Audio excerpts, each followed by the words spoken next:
things. As you know, we have the G20 is going to South Africa. When is that going to be? In November. In November. And thereafter, I hand over to you. And yes, we have it next. You originated the G20, so I'll hand over the baton to you, and then you lead the G20 in the world. We're going to have it the following year. Yeah. So we'll be discussing many things, and some of the things you've been reading about in the papers and the media.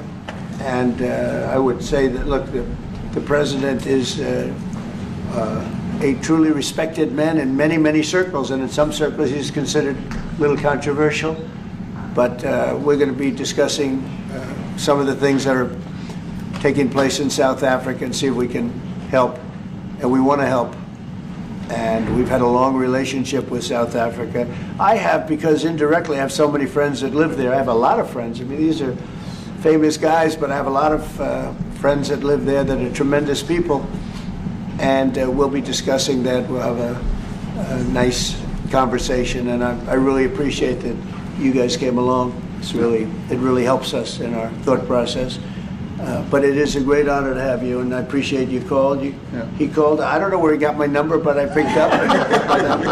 He said, I want to come over and see you. And that was my honor, and thank you very much for being here. You're most welcome. Thank you very much. Well, thank you very much for welcoming us to this reformed White House. I've been here before, and it looks really fantastic. I must congratulate you.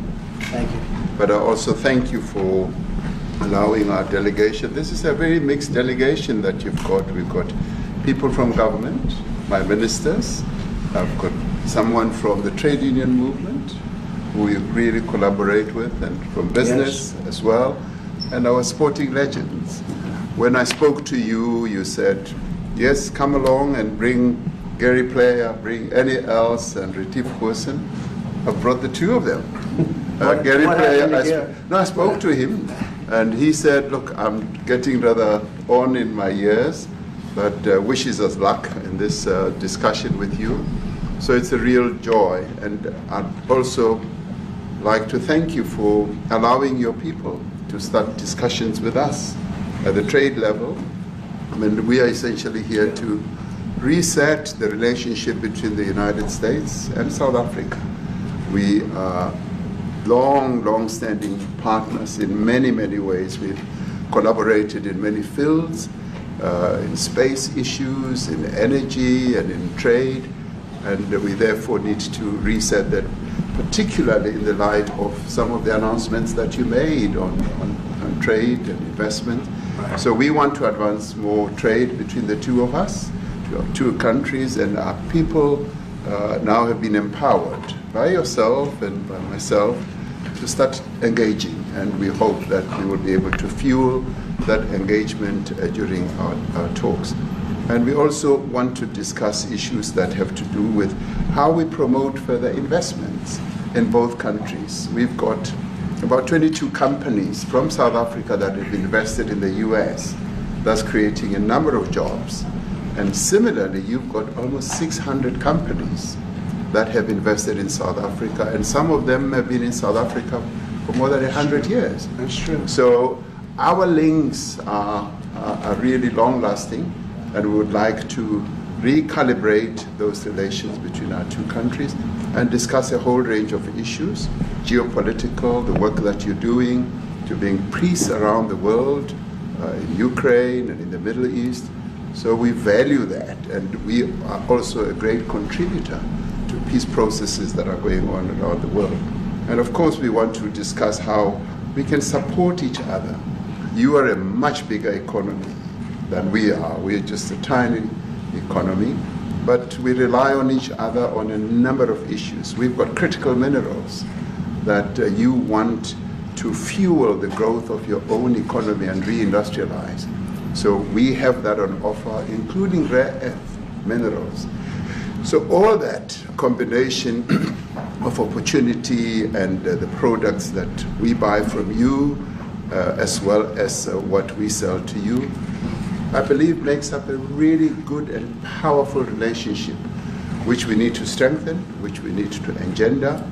And that is really what has brought us here. And we are really privileged to have great South Africans in the mix. As you said, you'd like to see them as well. And I brought you a really fantastic golf book. Weighs 14 kilograms. Oh, that sounds good. And it showcases the golf courses in our country. Johan Rupert wrote preface, so did Annie Els. And I want to showcase our golf courses. You might remember when I spoke to you and we spoke about golf, you said I should start practicing. And I've started practicing, President, so I'm ready. But let me end just the introductory remarks by thanking you. You may not recall that 5 years ago I spoke to you during the COVID period. Right. And it was at a time when the whole world was going through a really cathartic moment. Right. And we asked for assistance, and you were able to assist us with respirators.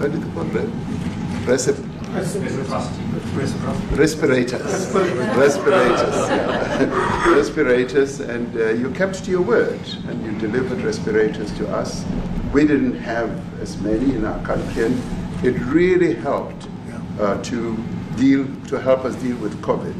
So I'm here also to say thank you and to thank the people of America for having helped us during a really difficult time. Being the small economy that we are, we needed help from around the world. And you were there to provide that. So thank you very much. I remember the call. Yeah. We sent 150 respirators. We became the respirator king. We started making them. Nobody had them. We had very few of them. That's right. But they were very helpful. But we sent 150, and I appreciated the letter. You wrote me a letter. That's right. Yeah. Thank you. Yeah. I appreciate that very much. Thank you very much for that. It really touched my heart after I spoke to you, and you delivered. So, great honor. Thank you very much indeed. Yeah. Any questions, please? Mr. President, you welcome white Afrikaner refugees here. Can you explain to Americans why it's appropriate to welcome white Afrikaners here when other refugees like Afghans, Venezuelans, Haitians have all had their protected status revoked? Well, this is a group, NBC, that is truly fake news. They ask a lot of questions in a very pointed way. They're not questions, they're statements. We've had tremendous complaints about Africa, about other countries too, from people. They say there's a lot of bad things going on in Africa, and that's what we're going to be discussing today. When you say we don't take others, all you have to do is take a look at the southern border. We let 21 million people come through our border, totally unchecked, totally unvetted. They came from all over the world. In many cases, they're criminals. They come from prisons. They come from mental institutions. They come from street gangs. They're drug dealers. So don't say that we didn't take them. We take them. We're trying to get them out as fast as we can. And we're doing record business on that. And we just won a big case where we're allowed to send back hundreds of criminals to Venezuela. Just won that today in the Supreme Court. I'm happy to hear. But we do have a lot of people are very concerned with regard to South Africa, and that's really the purpose of the meeting, and we'll see how that turns out. But we have many people that feel they're being persecuted, and they're coming to the United States. So we take from many locations if we feel there's persecution or genocide going on. And we had a lot of people. I must tell you, Mr. President, we have had a tremendous number of people, especially since they've seen this. Generally, they're white farmers, and they're fleeing South Africa, and it's a very sad thing to see. But I hope we can have an explanation of that, because I know you don't want that. It's a kind of a different meeting. Normally we have meetings, we talk about trade, and we'll be talking about trade and other things. But that certainly will be a subject that comes up. Yeah. Yes, please. Brian? Thank you very much. I'd like to get your thoughts on Letitia James. Director Polte, according to him, Letitia James says that the alleged mortgage fraud was simply a mistake. I want to get your thoughts on that. She put down that her father was her husband in order, and this is very similar to, I guess, the false accounts they have on here. Well, I don't know what it is currently, but Letitia James, who's the Attorney General of New York State, it seemed, I'm not involved in that at all. I know it's being handled by various groups, I guess, but it's major fraud, mortgage documents and fraudulent everything. I think she said the father was her husband, which she had to have a husband, or so she chose her father, and she put it down. And she had didn't she sign in Virginia? Yet she said she lived in Virginia. Yet she's the New York State Attorney General. She did that for tax reasons, so she could take advantage of taxes. And she had the wrong number of units. She had a much different number, which wouldn't have allowed her to qualify and scam the government. So I don't know. I think she's very bad for New York, but I really don't know too much about it. But I appreciate the question. Thank you very much. Yes. Mr. President, for you to be convinced that there's no genocide. Please. Thank you, Mr. President. So May 25th will be the celebration of Africa Day, which pretty much a lot of celebration will be taking place around the world, including here in the United States. What is your message to the entire African continent, African people in this important occasion?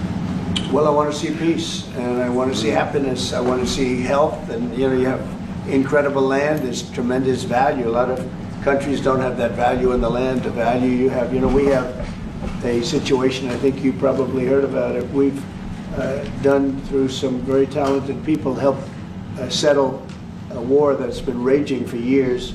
Rwanda and the Congo, and I think we've done it. Believe it or not, I think we've done it. And could you just say a few words about that, my friend? Yes. A couple of weeks ago, the two parties signed a declaration of principles in which they agreed on the way forward, and they have both submitted draft peace agreements, and we have put together one that incorporates both of their suggestions, and we've given it to them. So we're in the process of finalizing this peace agreement. Right? Looking very good. No, we have to thank you for even those efforts, because the African continent, particularly SADC, our Southern African Development Community, has for years been seeking to foster peace in the Democratic Republic of the Congo. So all efforts, including those from outside the continent and inside the continent, are really worthwhile. We are removing our troops from there so that peace can then prevail in that whole area.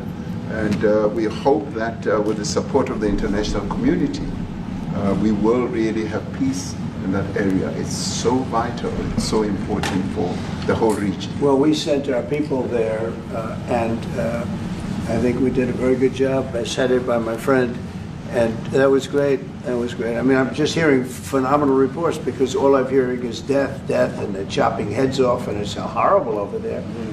And it was really brave of you to go there, and I really appreciate it. And it looks like we have something very, very substantial. We also talked about trade with them in terms of rare earth and all, but really more for it's like, if you take a look at what we just did with Pakistan and India, we settled that whole thing, and I think I settled it through trade. We're doing a big deal with India, we're doing a big deal with Pakistan, and I said, what are you guys doing? Somebody had to be the last one to shoot, but the shooting was getting worse and worse, bigger and bigger, deeper and deeper into the countries, and we spoke to them, and I think I hate to say we got it settled, and then 2 days later, something happens, and they say it's Trump's fault. But Pakistan has got some excellent people and some really good, great leader. And India is my friend, Modi. And he's a mutual friend. Yeah, he's a great guy. And I called them both, and we just did something good. We're trying to settle Russia, Ukraine. Spoke with President Putin for 2.5 hours the day before yesterday. I think we made a lot of progress, but that's a bloodbath. 5,000 people are being killed a week, 5,000 soldiers a week, not including people in cities and towns that are also being killed. So we're trying to help.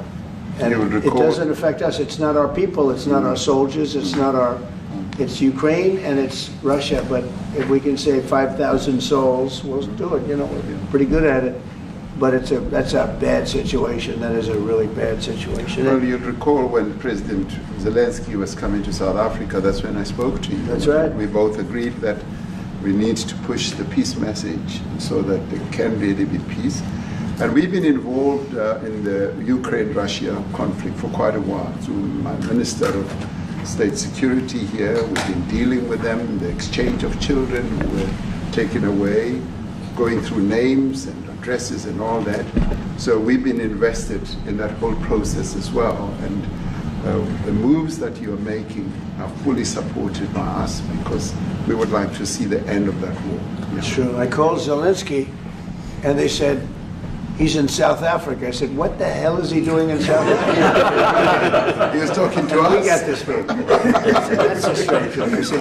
I said, what are you doing in South Africa? Yes. That's a strange one. He's trying to make peace. We're taking him. You know, we were lucky because we had the great Nelson Mandela who taught us how to create peace, to make peace. So we were imparting some of those lessons to him, some of those learnings. And I specifically mentioned to him that this is how Nelson Mandela taught us that when you want to have a peace in a country, do it on an unconditional basis and sit down and talk.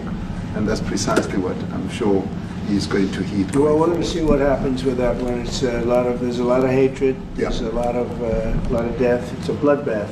It is. I get the unfortunately. I get the satellite pictures of that field, of that killing field. You never saw anything like it in your life. Yeah. It's horrible. It's a horrible thing that goes on, but I think we've made big progress. Yeah, please, go ahead. Thank you, Mr. President. No, not you. Right here. He's from South Africa. Go ahead, please. What are you expecting on the ICJ case? Are you expecting South Africa to drop that? Is that what you're trying to do? On which case? The ICJ The International case is Criminal Justice. International Criminal Court.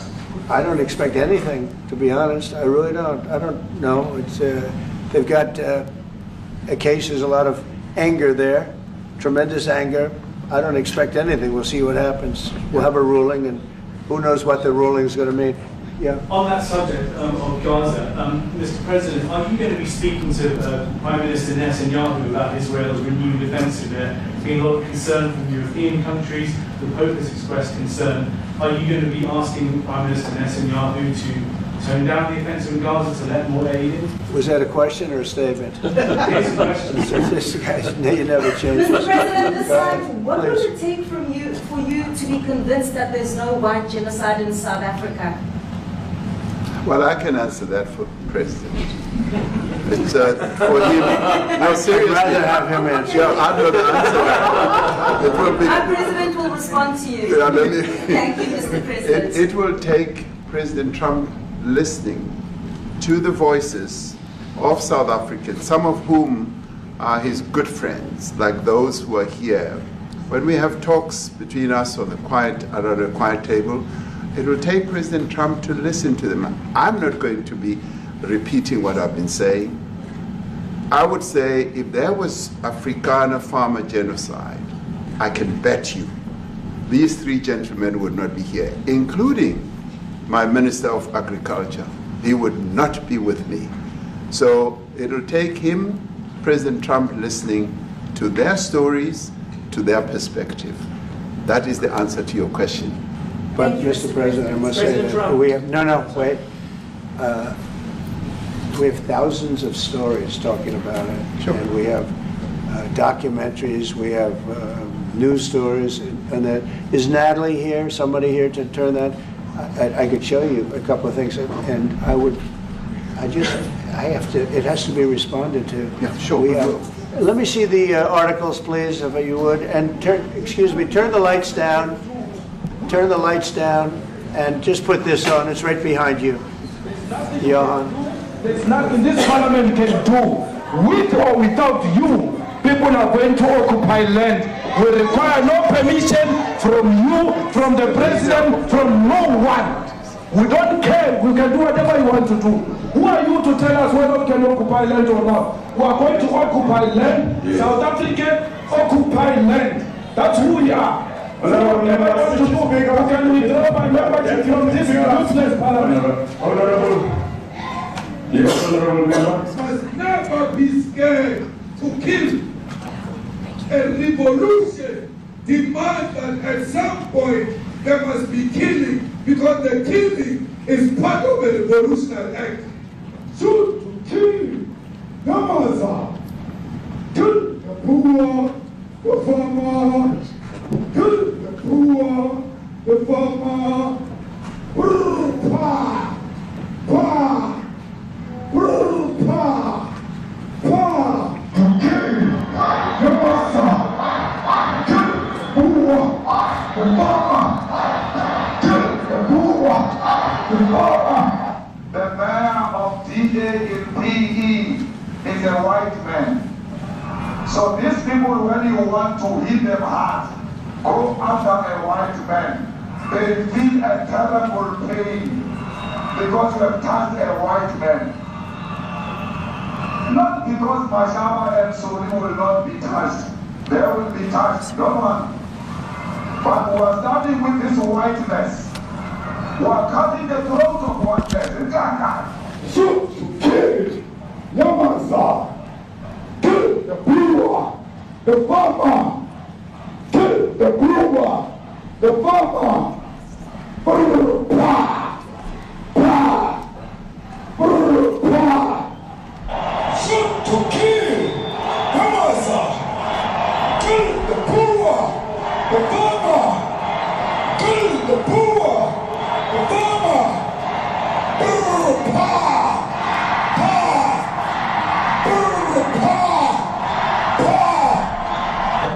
I don't know what's going to happen in the future. I'm saying to you, was not called for the killing of white people, at least for now. I can't guarantee the future. Yeah, but I mean, you understand somebody watching that, especially as it gets shared on Twitter, they freak out. It sounds like a genocidal.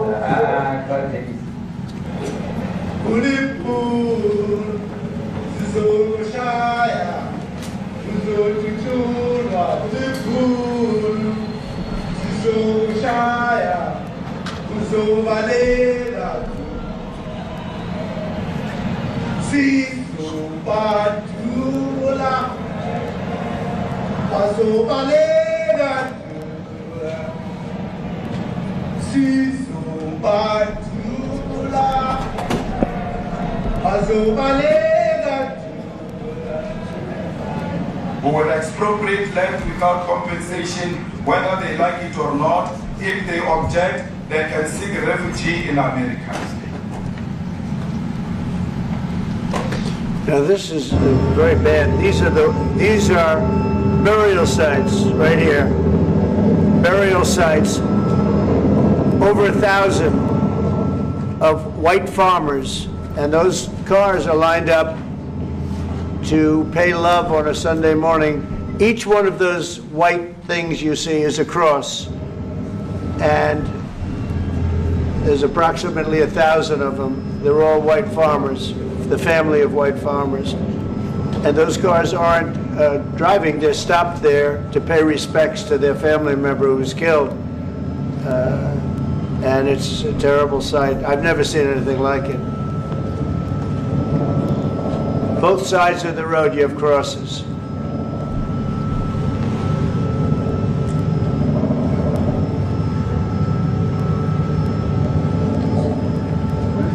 Those people were all killed. Have they told you where that is, Mr. President? No, I'd like to know where that is, because this I've never seen. But okay. I mean, it's in South Africa, that's where. We'll need to find out.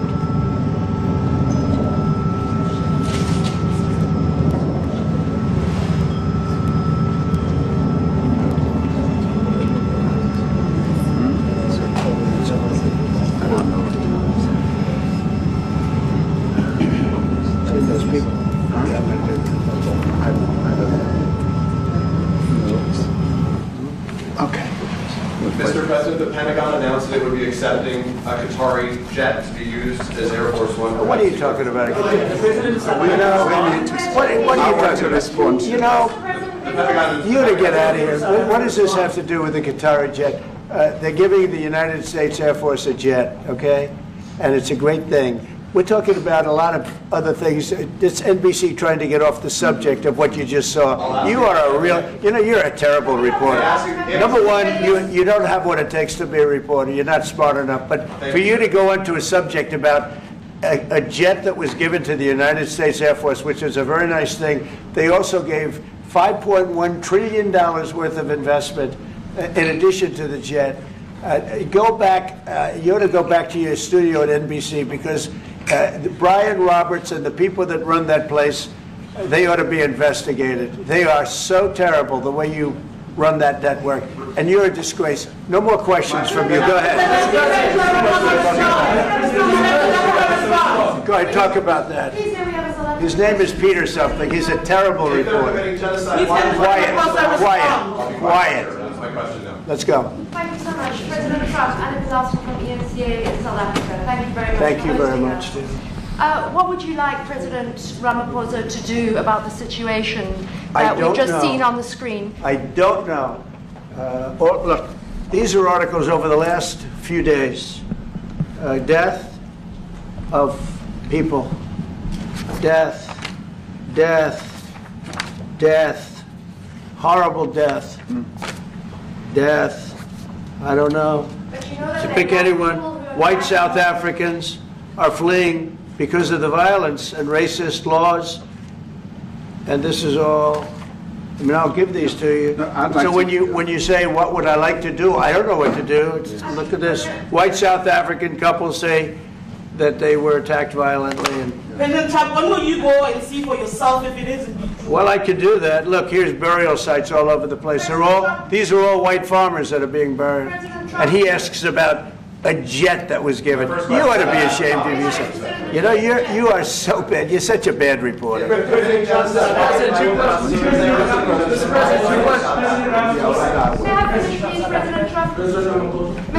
This is one after another. This family was wiped out. I'm just looking. Can we get a response from President Ramaphosa? Your reaction to those videos, Mr. President? Yes, I want your reaction. Well, I think the videos are so. No. When you look at the videos, I mean, how does it get worse? And these are people that are officials, and they're saying that kill the white farmer and take their land. That's what. And I have other friends in South Africa. I have people that left. One in particular that says you can't go there. He said they want to take your land. They take your land and they kill you. It's okay, and they say it's okay to do. Now we're going to talk about it. But this is a tremendous look. This is a story recent. Yeah. These are all people that recently got killed. Yeah. And I don't know how it can get any worse. These are and the men that you saw, the people that you saw in that movie, those are officials. Those are people that were in office. They had one march. They had a dance in your parliament, whatever you may call it, legislature. Well, let me clarify that. Yeah. Let me clarify that, because what you saw, the speeches that were being made, one, that is not government policy. We have a multi-party democracy in South Africa that allows people to express themselves, political parties to adhere to various policies, and in many cases, or in some cases, those policies do not go along with government policy. Our government policy is completely against what he was saying, even in the parliament. And they're a small minority party, which is allowed to exist in terms of our constitution. But you do allow them to take land.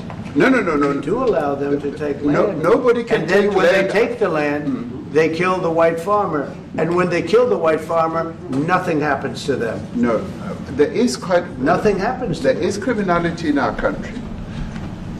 People who do get killed, unfortunately through criminal activity, are not only white people. Majority of them are black people. And we have now been utilized. The farmers are not black. I don't say that's good or bad, but the farmers are not black. And the people that are being killed in large numbers And you saw all those grave sites, and those are people that loved ones going, I guess on a Sunday morning, they told me, to pay respect to their loved ones that were killed. Their heads chopped off, they died violently. And, you know, I mean, we're here to talk about it, and I didn't know we'd get involved here. But I will say this, that if the news wasn't fake like NBC, which is fake news, totally, one of the worst, ABC, NBC, CBS, horrible. But if they weren't fake news like this jerk that we have here, if we had real reporters, they'd be covering it. But the fake news in this country doesn't talk about that. They don't want to talk about it, but now they have to talk about it. But they won't. This won't even be a subject. They'll have him talking about why did a country give a free, think of this, why did a country give an airplane to the United States Air Force? Okay, the United States, not to me, to the United States Air Force, so they could help us out, because we need an Air Force One until that's Air Force One, it's being built, 2 of them being built. But Boeing's a little bit late, unfortunately. So why did they give us a plane to the United States Air Force? That's what that idiot talks about after viewing a thing where thousands of people are dead. I'm sorry, I don't have a plane to give you. I wish you did. I'd take it. I would take it. If your country offered the United States Air Force a plane, I would take it. Okay. But coming back to this issue, which I really would like us to talk about, and talk about it very calmly. We were taught by Nelson Mandela that whenever there are problems, people need to sit down around a table and talk about them. Well, there are problems. And this is precisely what we would also like to talk about, including, of course, trade matters, investment matters. So the issues that concern you as the United States. Those are all recent. Those are all deaths. Yeah, in many ways, I mean, one should say you are a partner of South Africa, and you are raising concerns, and these are concerns that we are willing to talk to you about.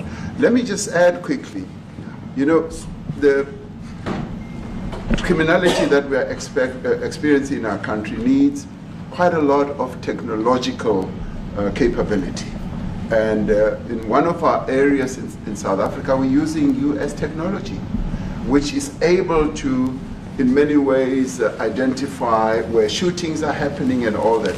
And I'd like to talk about that, because there is support that we can get from you as the United States to help us deal with all these acts of criminality. And that is what I believe partnership is all about.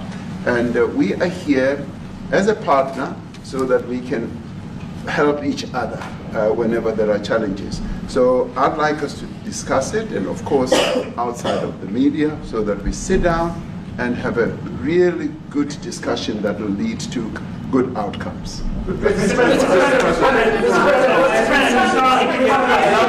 any other further punitive measures that could be in place should you not be satisfied that South Africa is fixing some of the very bad things, in inverted commas, that you tweeted are happening? Well, there are a lot of bad things happening in many countries, but this in particular has been very, very bad, very bad. And because of, we're going to have the whole world watching in another short period of time, because you have the G20, and that's a big deal. And it seems like, I want you to look good. I don't want you to look bad. Very good. But we have hundreds of people, thousands of people trying to come into our country because they feel they're going to be killed and their land is going to be confiscated. And you do have laws that were passed that gives you the right to confiscate land for no payment. You can take away land for no payment. I want to clarify that, because we have a constitution. Our constitution guarantees and protects the sanctity of tenure of land ownership. And that constitution protects all South Africans with regard to land ownership. However, we do say, because we've got to deal with the past, the government, and as your government also has the right to expropriate land for public use. And you're doing that. And we've never really gotten underway with that. And we are going to be doing so. You're taking people's land away we have not. from them. And those people, in many cases, are being executed. They're being executed. And they happen to be white, and most of them happen to be farmers. And that's a tough situation. I don't know how you explain that. How do you explain that? They're taking people's land away, and in many cases those people are being executed, and in many cases it's not the government that's doing it, it's people that kill them and then take their land, and nothing happens to them. But we have thousands of people that want to come into our country. They're also going to Australia in a smaller number. But we have thousands of people that want to come into our country, and they're white farmers, and they feel that they're going to die in South Africa, and it's a bad thing. Yeah, please. What can South Africa do? What concessions would you like to see them make to improve relations with the United States? Then I have one more for President Ramaphosa afterwards. Well, you know, we just spoke about, I got them a very, very complex machine, 150 of them. I was asked by the president if it could help, and I did that. And, you know, I have great feeling for all countries. I deal with all countries, but I have a great feeling for South Africa because I have friends. I have a couple of friends, a few friends here today. I have many friends from South Africa, but many of those friends are not, they can't go back. I have, Elon is from South Africa. I don't want to get Elon involved. That's all I have to do, get him into another thing. But Elon happens to be from South Africa. This is what Elon wanted. He actually came here on a different subject, sending rockets to Mars, okay? Yes. He likes that better. He likes that subject better. That's right. But Elon is from South Africa, and I don't want to talk to him about that. I don't think it's fair to him. That's right. But I will say that people are fleeing South Africa for their own safety. Their land is being confiscated, and in many cases they're being killed. And that scene of, you see how many crosses they have. Those crosses, that's a dead person in every one of them. And those trucks or cars are paying their respects to all of those dead people on a Sunday morning. That's a rough thing to explain away. And the problem we have, and the way, you know, a correct and a fair media exposes things. But we have a very corrupt media. They won't even report this. If this were the other way around, it would be the biggest story. Now, I will say apartheid, terrible. That was the biggest story. That was reported all the time. And this is sort of the opposite of apartheid. What's happening now is never reported. Nobody knows about it. All we know is we're being inundated with people, with white farmers from South Africa. And it's a big problem. Marco Rubio was telling me he's never seen anything like it. The numbers of people that want to leave South Africa because they feel they're going to be dead very soon. Yeah, yes, please. Let Brian go. If I could just ask you a question. 72% of farmers in your country are white. If they flee, do you feel that maybe the economy could collapse? You may not have a gap to fill in those people that need to replace those farmers. You know, I'd like my Minister of Agriculture, who is white, who comes from an opposition party to mine, who's joined my government at my invitation to address this very issue, including the question that you've just raised. John? Thank you very much, Mr. President. Yeah. Mr. President, thank you for welcoming us to the White House. I would say we have a rural safety problem in South Africa. I don't think anyone wants to candy coat that. And it requires a lot of effort to get on top of it. It's going to require more policing resources. It's going to require a different strategy to be able to deal with it. But certainly the majority of South Africa's commercial and smallholder farmers really do want to stay in South Africa and make it work. And I've just come from the largest agricultural show in the Southern Hemisphere with organized agriculture and farmers, and the majority of them want to stay. But they too there have a memorial to those who've died as a result of farm attacks. And as the Minister of Agriculture, it is something that I'm particularly exercised with my colleagues at police and my colleagues in the justice cluster to start making farm attacks and stock theft a priority crime. And it affects all farmers in South Africa, particularly stock theft. It has a disproportionate effect on smallholder black farmers. I also want to just say this, that the two individuals that are in that video that you've seen are both leaders of opposition minority parties in South Africa. Mkhonto weSizwe under Mr. Zuma and the economic freedom fighters under Mr. Malema. Now the reason that my party, the Democratic Alliance, which has been an opposition party for over 30 years, chose to join hands with Mr. Ramaphosa's party was precisely to keep those people out of power. We cannot have those people sitting in the union buildings making decisions.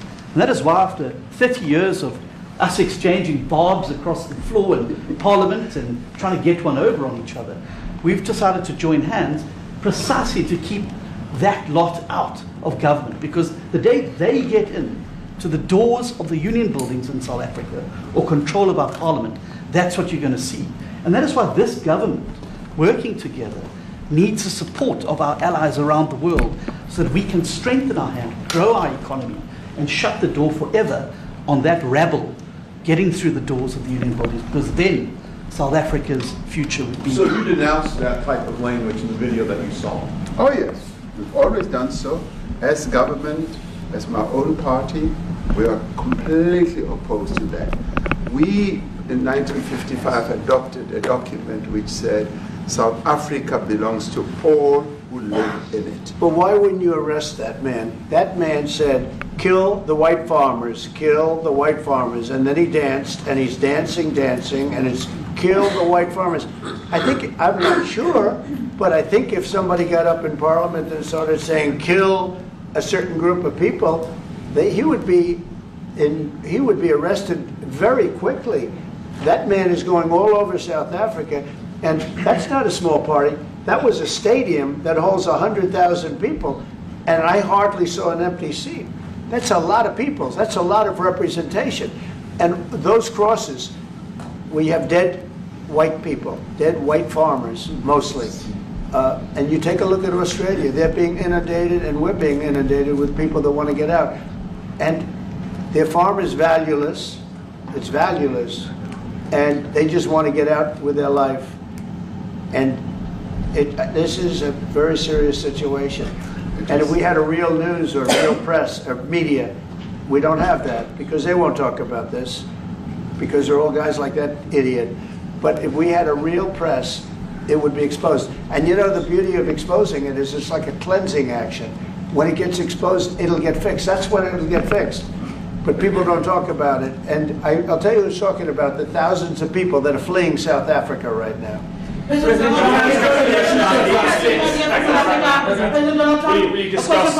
discussed USAID and the devastating impact the cuts are having across the African continent. You know, it's devastating, and hopefully a lot of people are going to start spending a lot of money. And I've talked to other nations. We want them to chip in and spend money too. And we've spent a lot. And it's a tremendous problem going on in many countries. A lot of problems going on. The United States always gets the request for money.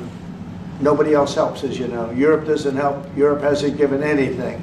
All they do is sue our companies. You know, they sue Apple, and they sue all of our companies. Apple had to pay $17 billion on a nonsense lawsuit. Very unfair. But we're going to always be there to help. The Afrikaner Exchequer rights to South African broadcasting. If this Afrikaner resettlement issue is resolved, you're going to go into a room after this, you guys are going to talk. If it is resolved, what is the potential for the future-looking relationship between the United States? It's got to be resolved. It should be resolved. It's a little bit bad when you see a stadium with 100,000 people in it, because that means it's more than just a little movement. It's a pretty big movement in South Africa, so it has to be resolved. It'll be the end of the country if it's not. But is there potential for the relationship moving forward? I hope so. That's why I'm here. November. I mean, I'm not here for my health. I'm here to see what it is. No, I'd like to see. I have friends. I can tell you, Ernie Els and Retief Goosen, they feel so strongly they wanted to be here on behalf of South Africa, not on behalf of me. Yes. And, you know, they said, can we be here for this? Because they love the country. Ernie, do you guys want to say a couple of words or anything? I hate to put you in this. This is tougher than sinking a 3-footer. They have, and they've sank many 3-footers. Thank you, Mr. President. And thanks for the honor of being here. We've known each other a long time. We have spoken. You know, we're proud South Africans. I still have my South African passport. We travel with this passport, you know, and I got my visa here. So but we want to see things get better in our home country. That's the bottom line. It's been 35 years since the transition. President Ramaphosa was right in the middle of the transition time in 1990 and before that.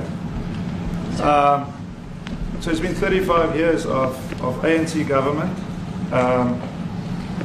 And I know there's a lot of anger, through the transition. There was also a lot of stuff happening in the apartheid days. We grew up in the apartheid era. But I don't think two wrongs makes a right.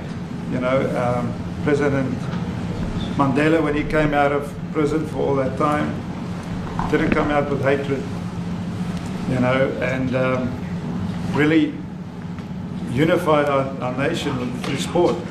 We won the Rugby World Cup in '95. 4 times. We won the African Nations Cup, soccer. We won some majors as golfers and so forth.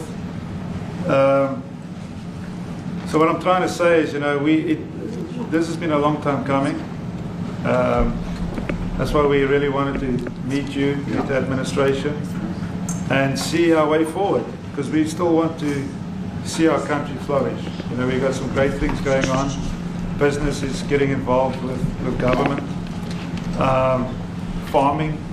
Farmers are getting involved in local municipalities, trying to rebuild some of the infrastructure that's been decaying for a long time. So there's a lot of coexistence going on and help from a lot of areas. But I feel we need the US to push this thing through. We've got a great ally if we can have the US. It's always been an ally of South Africa for a very long time, even in the days of the war, up in Angola. You guys helped us. So very important for us to have your support and get the change we need. Boy, did you do that well. You might have done that even better than he plays golf, which is almost impossible. Johan, please. Sorry, Mr. President, if you had to wind all of those tapes properly, you will see I'm the biggest target of that rabble-rouser. Number one for over 10 years, Mr. Malema. In fact, the first time I met him, he was in the youth league with that gentleman. And look how he's changed. Right. We have too many deaths, but it's across the board. It's not only white farmers, it's across the board. And we need technological help. We need Starlink at every little police station. We need drones. I actually got drones donated for the peace parks to stop elephant and rhino poaching. And his predecessor stopped the importation because he said the United States would spy on us. I mean, US basics, the ridicule. So if you can help us. Remember, sir, you and I lived in New York in the 70s. We never thought New York could be what it became. 2 commissioners, a tough mayor. We need your help to stop this awful killing. But it's across the board. Ernie is right now building a house in George. I'm building 3 cottages for my grandchildren on a farm outside Graaff-Reinet. I often go to bed without locking the door. And we have a serious problem with illegal aliens who stream across the border. And if you really look at our statistics, a lot of these murders, firstly, it's unemployment and illegal aliens. And then I met Vice President Bartz many years ago, the Charlie Rose show. My wife loved the book. And she reminded me this morning that you emphasized the devastation that occurs when big companies leave towns and cities And there's a culture of dependency that develops. And I remember you discussing it. Now that's our problem. If we don't get our economy to grow, the culture of dependency and the lawlessness will increase. I've been against apartheid all my life, and I'm their #1 target. Please just Google my name and Malema. You'll see it, sir. He marched on the farm. But the crime is bad.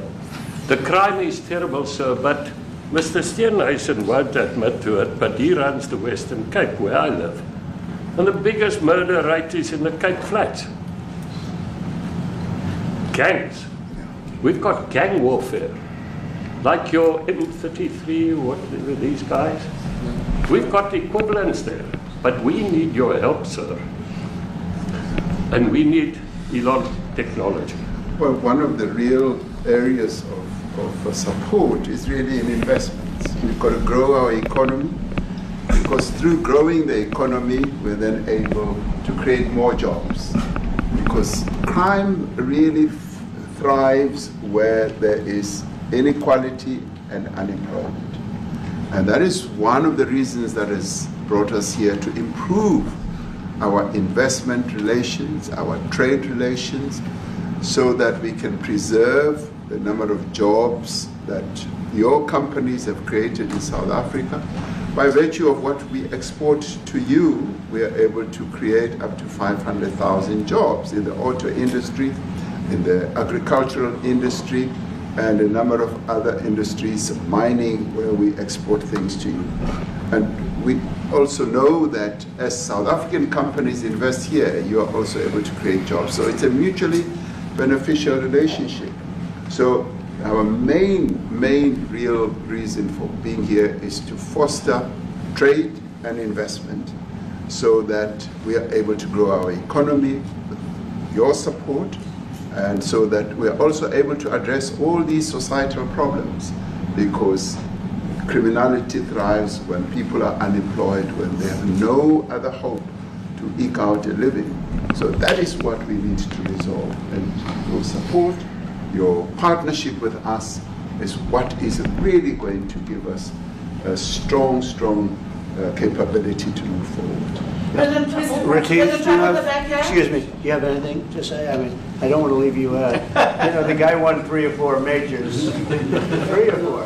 No, only 2. That's a lot. By the way, 2's a lot. A lot of tournaments you won too. Do you have anything to say? Yeah, thank you, Mr. President.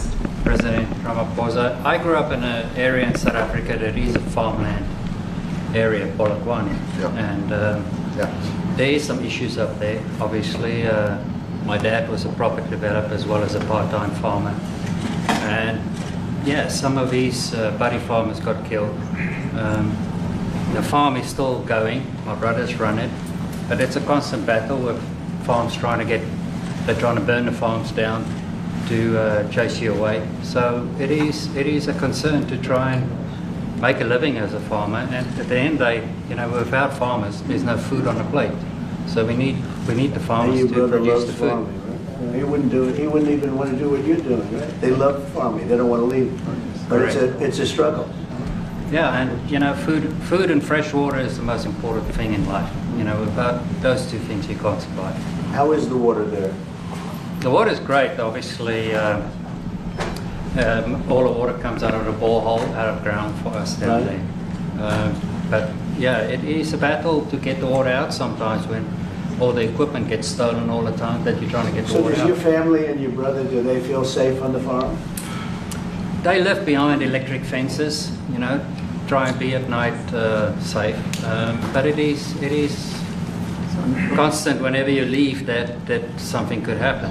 And there's nowhere to live. Both of them has been attacked in their houses. My mom's been attacked in her house when she was 80. So it is difficult. But the guys live a great life despite everything going on.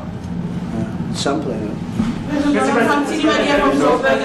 President Trump, I brought along the president of the largest trade union in our country, Ziggy Solosi, because she leads many, many workers, more than 1 million, 2 million workers. And maybe we should give her a chance to say something, because she's come all the way to join us. Thank you very much, Mr. President Trump, Thank you. for having us, and President, for extending the invitation to us as organized labor. And I must say that we are here to support the initiative that has been made by our government with business, of course, as organized labor. We've been coming to Washington on the AGOA trade relations in the previous regime. And I think at the center of it all, for me, it is exactly what Mr. Rupert have said, the importance of us growing the economy. We have always emphasized when we were here and kept on coming and negotiating on AGOA that the 600 US companies that are based in South Africa, as you said, President Ramaphosa, 500,000 jobs will be wiped out. We need more foreign direct investment in our country. We are not just talking about those that will lose employment, but we are talking about over 40% of people that are unemployed, that have no hope of ever finding a job. And we think that, correctly, as they have said, that we need to deal with the issue of porous borders in our country, so that everyone that comes in is documented. We also need to, and I would have thought that the minister would address the issue of land expropriation and how the policy works in South Africa. Recently, President, as you were preparing to come here on the news, in, I think it was on Natal, there was a handover of farms, and white farmers were saying, we are donating the land, but also there's a willing buyer, willing seller in South Africa. So there is no expropriation without compensation, but it is a willing buyer, willing seller. And that white farmer was even saying, President, that the government is even paying more in buying the land than what the land is worth of. And I think those are the realities, President, that we must say that we need to address, of course, but also the importance of agriculture linked to AGOA. People rely on it, and I think, as Retief have said, for survival and living. But lastly, for me, President, is also the issue of the crime statistics. There is no doubt about it that we are a violent nation, for a number of reasons, and we're not condoning anything. But also, if you go into the rural areas where black majority are, you would see women, elderly, being raped, being killed, being murdered. And these are black elderly women that would be found throat slits, raped multiple times, and all of that. And the problem in South Africa, it is not necessarily about race, but it is about crime. And we think that we are here to say, how do we, both nations, work together to reset, to really talk about investment, but also help us in how we can have the technology and everything that is needed, President, to really address the levels of crime that we have in our country. Thank you very much. Thank you very much. President Trump, Genocide is a very strong word. I'm wondering if you can make up your mind as to whether you believe genocide is occurring in South Africa, or you still doubt, and if you have made up your mind, why invite President Ramaphosa here today? Well, I haven't made up my mind. I hate to see it from the standpoint of South Africa, but also, I'm trying to save lives. I'm working with Russia and Ukraine. I don't have to do that. It's not our war. It was started by other people. It was helped along by our past administration. It would have never happened if I were president, but I'm trying to save lives, and no matter where. Rwanda, I have nothing to do with Rwanda and the Congo, but I felt I had a very talented person in this administration, and I sent him there, and he did an unbelievable job, I think. I mean, we're going to find out, but he's done the hardest part of the job. It should happen. If I can save lives, I want to save the lives. If it's in Africa, that's great. If it's in Europe, if it's wherever it may be. And it's a very small investment to do, believe me, compared to what the consequences are. So I hope we can do something. Look, I have so many friends. These two men, I have great admiration for them because I know what they do for a living. Yeah. And that's a very hard living. Going from city to city, from country to country, and hitting a ball 350 yards like they do, and better than you and I. getting the ball in the hole. It's a very tough with lots of people watching, right? Yes, That's a very tough living. You know, they're champions. I respect champions. And I respect very much, and I think the country is very lucky. They really wanted to be here. That's true. They could be elsewhere. They could be on a beautiful fairway someplace, and they wanted to be here. I'm glad you brought So,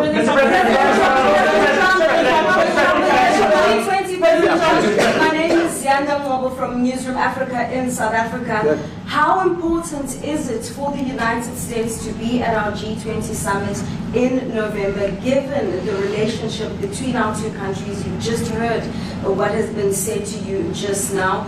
Are you coming, and are you preparing to come? So without the United States, the G20, just like the G7, used to be the G8, but brilliantly they threw Russia out. It would have been a lot better if Russia was in. You know, a lot of people would say, oh, that's not it. Because if Russia was in, you probably wouldn't have this war. And if you had a different president, you wouldn't have the war either. But we have a G7. It's important that the United States is at both of them. I think without the United States, it's I really believe it's not very important. It's not the same meaning. As I said to President Trump, the U.S. really originated the G20.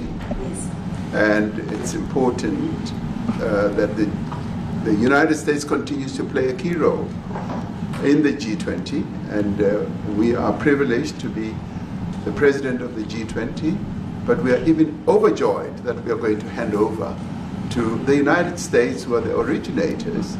And for that reason, I expect the United States to continue playing the leadership role in the G20 together with other countries.